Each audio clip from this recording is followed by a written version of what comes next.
Approaching post time here for the 7th race, but we've got another very special guest again with us here this afternoon. Dave Brower standing by on the outdoor stage, and he's got Michelle Crawford, one of our sponsors, always here in just the winner's circle earlier today.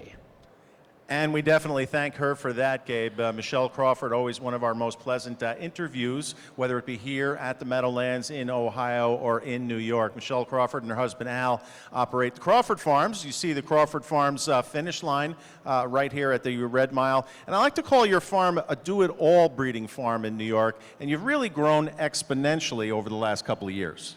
We've grown a lot. We've had an opportunity to acquire some fabulous new mares, and it's grown us to about 107, and you'll be seeing some of those mares dispersed after Harrisburg, most likely. And yeah, we're just growing and building and keeps going. So you're going to sell a couple, certainly not all of them. How does Al allow you to have that many horses? He doesn't, so that's why we're selling a few. It's always trying to acquire the top level talent every year. I think we've done a good job growing our families, and it's starting to show out on the track, obviously with Lockdown Lindy's first foal in Ramona Hill. So we're just acquiring those types of mares, and we have to keep progressing. Yeah, Ramona Hill does look like something special there. I'm glad I got a chance to talk to Al finally, you know, in the winner's circle or something like that. I'm a stage hog. I know, that's okay. Listen, we thank you for joining us as always. Let's talk a little bit about the sale. Is this the first year that you and Al have chosen to show and sell your own instead of having a consignor? No, not at all. We've been here quite a few times under our own consignment. We threw it to Preferred. They did a great job. But I think at the end of the day, when you start to raise these animals and they're homegrown, our staff puts a lot of blood, sweat, and tears into it, Heather and Britt, and we have just a phenomenal operations crew. I think it's more exciting when you come to one place, let us roll it out the way we like to party and have the hospitality and the food and, you know, some happy hours. And we get to showcase all of our horses at the same time. So if you're coming to look at one, you know, we might bring out a few others or you see something else. Now, it is a lot of work. Explain to the people out there just what the day of a life, you know, in your life is like this at this time of year for the 2 weeks leading up to the sale. Well, because I have Heather, I get to sleep in a little. Oh. But seriously, it's a lot of work. You're talking to people all the time. You know, you're just catching up with people you haven't seen. You only get to see a few times a year. But you're there in the morning and you're showing horses, you're prepping. I mean, it doesn't stop. The day does not stop just because, you know, the next, you know, you're going to the races or you're going to dinner. I mean, their live animals are over there. People want to see them at all different times. And, you know, you really want to express to people how grateful you are that they come to look at your yearlings and select them. Still a couple of more nights in the sale here. What do you have left? I know you had 28, I think, overall.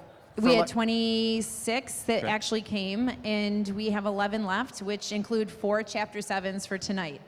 So I think it's going to be a little bit of a hot button, I'm hoping, for tonight, and we'll, you know, stay up there with our consigning.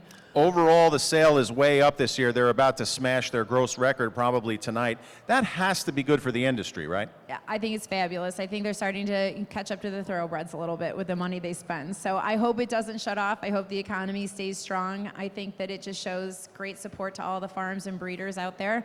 And, you know, I hope that, you know, everybody makes out with their purchases. Let's talk about the farm for a second. What goes on there at this time of year? I know you've got an amazing staff. You just mentioned Heather, so give them another shout out. Hey, Heather, you're awesome, babe. Love you. You've done a great job. And Britt and all of her help, and Chad, her husband, on the backside of my ops. And, you know, we have our friends Jake and Jason who are here from part-time Crawford Farms from our BHG family. And it's just a big family. We all pull together, and it's just been a lot of fun this week. All right, let's have a little racing chit-chat here. Shake That House and American Mercury will be in the Tattersalls on Sunday. And congratulations on the Bluegrass win last week with American Mercury. Thank you. I wish I was here. You'll be here Sunday, though. I'll be here Sunday. Yes, we'll be back. So I'm very excited about American Mercury. I think he has a great shot. You know, he's battling a little bit of illness going into the jug, you know, off and on, and I think that, you know, that obviously takes a lot out when they're doing double heats, but he seems to be on the rebound and doing really well. You know, I can't have you sit next to me without talking about Atlanta. She's getting ready for a little $1 million race, right? Just a little. Yes, she trained there with Yannick the other day, and she was great. I think when you take a pure gated filly like Atlanta, and you can put her over any surface, you know, whether it's half mile, 5/8 mile, but she did really well. So now we're just waiting for the draw gods. All right, I think I've got time for one more question here. Everybody has their favorite Lexington traditions. What is yours and Al's? You know, we come here and we look at it. It is our favorite week of the year. It truly is. It's, you know, taking our walk over at the horse consignment. We get our exercise in, you know, get your morning coffee, hang out and talk to people at the consignment. But then obviously without the sale, it's going to your local spots. You know, Tony's, Jeff Ruby's, the new one, which we loved. It was great music, great everything last night. All right, and we know you'll be out there tonight celebrating hopefully some sales of those I hope Chapter so. 7s. Hey folks, Michelle Crawford of the Crawford Farms, very nice to stop by and spend a couple of minutes with us. We're going to wish her lots of good luck. She's a co-owner on the trotting filly coming up here in the next race. That's number 6, Sans Defoe. Thank you, darling. Oh, thank you. All right, Michelle Crawford of the Crawford Farms. Gabe, it's all yours. Thanks a lot, guys.